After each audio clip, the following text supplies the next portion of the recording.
从俄军无人机入侵波兰领空到安理会召开紧急呼吁，这2天持续关注俄乌消息的火力军总感觉这个世界的变化实在是太快了。尤其看到俄罗斯宣布和白俄举行联合战略演习的消息，火力军第一个反应就是难不成第3赛季真要开始了。 LOL 讨论打野是蓝开还是红开，怎么到了欧洲总是要波开？欧洲各国心中真就是毫无波澜吗？那么波兰击落的无人机为何没有携带武器？俄罗斯派遣无人机究竟是敲门试探北约的态度，还是想剑指波兰？俄罗斯拉起西方2025演习，是否是借机动员军队？联合国的存在能否束缚住普京的野心？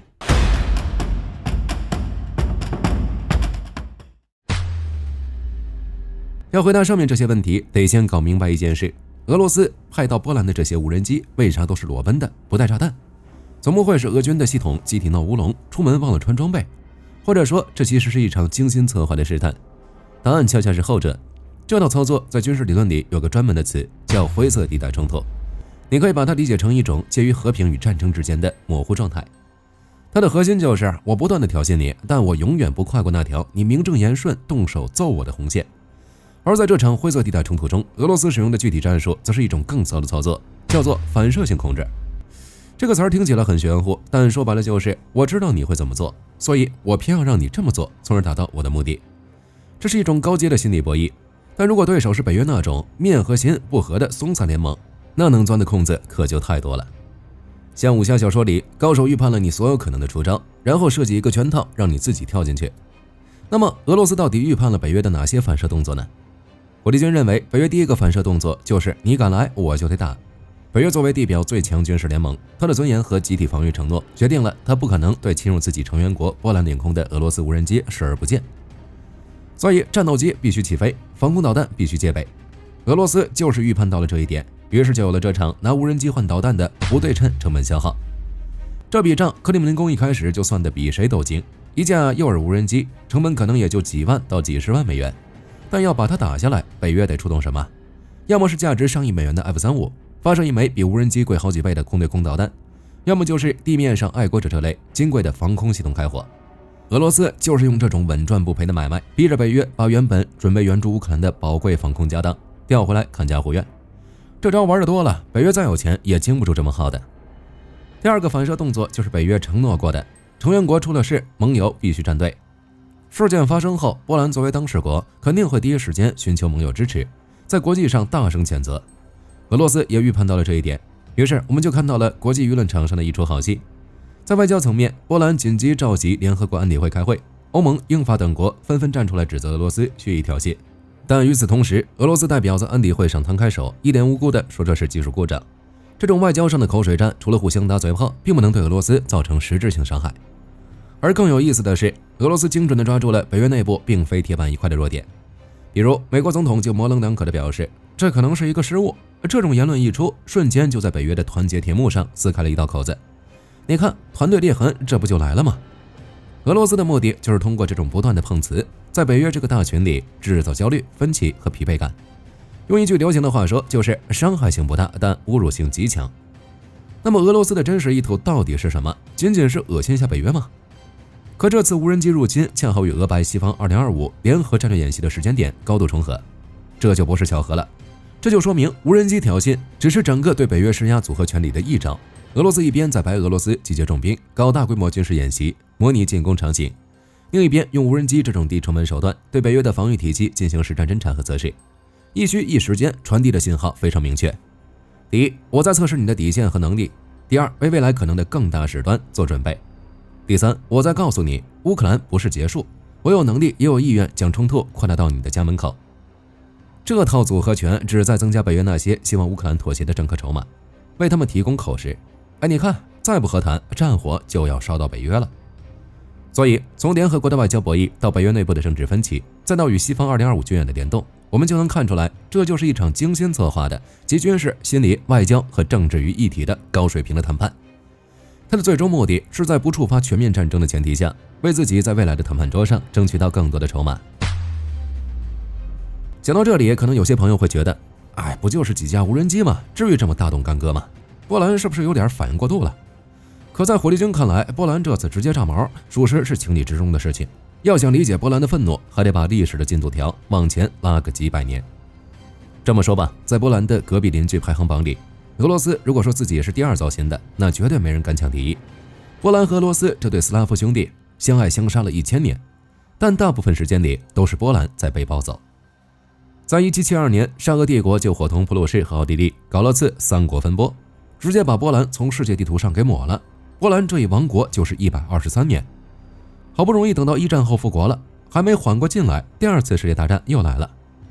1939年，随着德国轻轻敲开波兰的家门，仅仅16天后，苏联就根据跟希特勒签的秘密协议，从东边捅了波兰一刀。这还没完，紧接着就是著名的卡廷惨案，超过2万名波兰的军官、学者、工程师，这些当时整个国家的精英都被苏联秘密警察系统性的处决。这一系列的国仇家恨，深深刻在了波兰的民族 DNA 里。所以在波兰人看来，管你叫沙俄、苏联还是俄罗斯，你那套帝国扩张的剧本1000年了就没换过。这种深刻的不信任感，让今天的波兰自发成为抵抗俄罗斯扩张的欧洲前线。你不是要扩张吗？行，那我就把自己武装到牙齿。于是我们看到了波兰的国防开支已经超过了 GDP 的4%，这个比例甚至比美国还高。而波兰的目标就一个，为俄罗斯的入侵做准备。为此，像美国的 M1A2 主战坦克、韩国 K2 黑豹主战坦克、F35战斗机、海马斯火箭炮等等，这些武器界的顶流明星，波兰是一个接一个的疯狂下单，简直就像在玩现实版的红警，靠着撒钱来爆装备。所以你看，这次无人机入侵对别人来说可能是一次挑衅，但对波兰来说，这就是历史噩梦的重演。它触动的是波兰深陷亡国恐惧下敏感的神经。那么面对小弟被欺负，北约这个大哥又是怎么做的呢？起初大家还在观望，毕竟无人机这玩意儿不好界定。但随着波兰启动北大西洋公约第4条，也就是盟友紧急磋商机制，内容是要求成员国承诺，当北约成员国在领土完整、政治独立或安全受到威胁时，在任何一个成员国的提议下，北约各国将进行紧急磋商的条款。此时此刻，北约意识到再不拿出点真东西，队伍就不好带了。于是北约秘书长宣布启动代号为东方哨兵的军事行动。这个行动说白了就是一次肌肉秀，来自丹麦、法国、英国、德国等多个国家的飞机、直升机、防空和反无人机系统开始乌泱泱地向波兰集结。美国的 F2战斗机和更多的爱国者导弹系统也进驻了该地区。北约用这种方式向莫斯科传递了一个谁都看得懂的信号：你可以搞小动作，但后果自负。但是这种放狠话的威慑真的能100%管用吗？那么面对小弟的决心和大哥的承诺，俄罗斯就真的不敢动手了吗？火力军强调，接下来的内容是基于战略报告进行的低概率情景推演，纯属理论探讨，切勿当真。假设俄罗斯真的发疯，想要入侵波兰，剑指整个北约集团，开启第3次世界大战的序幕，那么俄军最可能采取的将是一场闪电战，目标直指整个北约的防御薄弱点——苏瓦无机缺口。在地图可以看出，这条连接白俄罗斯和俄罗斯飞地加里宁格勒的仅有约100公里宽的陆地走廊，是波罗的海3国与北约唯一的陆地连接。一旦被夹断，波罗的海3国将立刻成为一座海上孤岛。为了实现这个目标，俄罗斯早就在加里宁格勒部署了伊斯坎德尔导弹和S-400防空系统，构建了一个强大的反介入的防空区域，目的就是阻止或迟滞北约的空中支援。有了这个防空罩，俄军的闪击战就可能分为3波展开。首先，第一波就是斩首行动与信息屏蔽。俄军伊斯坎德尔导弹率先对波兰的指挥中心、空军基地和关键防空阵地进行精确火力打击，同时数百架无人机蜂拥而至，压垮波兰的防空系统。接下来，俄军发起的第2波攻势，急速电子压制与网络瘫痪作战。强大的电子战部队对波兰东北部的军事通信和雷达系统进行饱和式干扰，同时网络攻击将席卷该地区的电网、铁路，甚至利用深度伪造技术在社交媒体上制造恐慌。当前期的准备工作就绪，俄军就会发起第3波装甲突进，在白俄罗斯和加里宁格勒2个方向，以西部2025演习为掩护，俄军的装甲洪流将向着缺口中心不计代价的快速推进。但作为守方来讲，面对如此凶狠的闪击，北约的应对方案也同样清晰。首先是波兰的地面迟滞防线。波兰部署在边境上的有超过4万名波兰士兵，他们将节节抵抗，用自己的血肉之躯为北约的增援争取宝贵的时间。其次，北约在主场作战也具有空中优势，一旦开战，北约的 F35、F2 等隐形战机将扮演踹门的角色，优先敲掉俄军在加里宁格勒的防空和指挥节点。一旦夺取了制空权，俄军的地面装甲部队就会变成活靶子。而最后登场的是北约的快速反应部队。要知道，目前的北约已将快速反应部队扩充至了4万人，并计划未来扩充到30万。一旦情况有变，他们将迅速向东推进，并伺机发起反击。所以你看，这实际上是一场反应速度的对决。俄军赌的是能否在北约的天兵天将完全赶到之前，抢先一步关上苏瓦乌基的大门，最终在威胁波兰的同时，于苏瓦乌基到加里宁格勒一线构筑防御，并将波罗的海3国揽入怀中。此时，波兰的情形将会引出了一个核心问题，那就是北约的天兵天将真的能随叫随到吗？答案恐怕是不一定。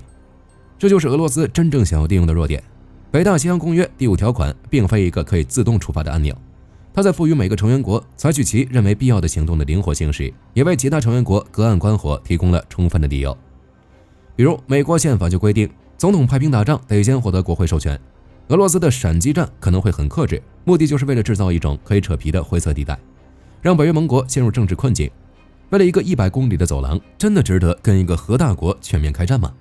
会不会有国家，比如匈牙利或者一个由特朗普领导的美国，选择犹豫和观望呢？毕竟，如果俄罗斯陷入多方作战，长期来看注定会失败。俄罗斯之所以可能冒这个险，就在于他手中还留有一张最可怕的王牌，那就是核威慑。俄罗斯的军事理论将战略核力量视为应对大规模常规进攻的最有效手段，近年来更是在白俄罗斯部署了战术核武器。这背后的逻辑就是一种被称为升级以求降级的极端策略。这种玩法说白了就是，我要砸窗户，你们不同意，那我就把房子炸了，谁都别过了。在危险更大的情况下，他们就会同意我砸窗户。所以俄罗斯每次当常规部队顶不住时，就威胁用核武器把对手强行逼回谈判桌。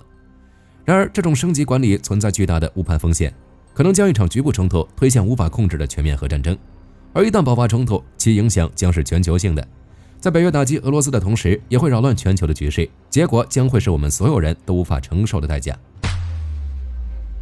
原本这场惊心动魄的沙盘推演，今天只会和大家聊到这里。但有趣的是，火力军的一个朋友在和火力军谈论时提出来一个观点，那就是说不定这个世界就是一个巨大的临时组织，俄罗斯真就是脑子秀逗了还不承认。有没有这个可能？靠北了，还真有这个可能。这个可能性不仅存在，而且从技术角度看还真有它的道理。咱们可以从2个方面来盘一盘。第一，俄罗斯无人机的落后水平。一提到俄制武器，大家脑子里可能都是傻大黑粗、皮实耐用的形象，比如 AK-47。但无人机这个领域对俄罗斯来说其实是个偏科很严重的科目。和中美以这些无人机大户比起来，俄罗斯的无人机技术，尤其是中大型无人机，一直差点意思。在乌克兰战场上，我们就看到了俄军使用的很多无人机，拆开一看，那就是个万国零件博览会。用着洗衣机里的芯片，装着单反相机的镜头，导航模块是用淘来的民用版。由于欧美的制裁，俄罗斯很难获得高端的军用级电子元件，很多时候只能用民用甚至商用级的零件来手搓无人机。这就带来一个致命问题，无人机缺乏可靠性，毕竟是俄军东拼西凑用二手市场淘来的零件，能不能用全看人品。一个因为战时赶工品控不过关的导航模块，或者一个廉价的 GPS 芯片，在长时间飞行突然宕机了，导致无人机只会朝着航向一直飞。你觉得这种可能性大不大？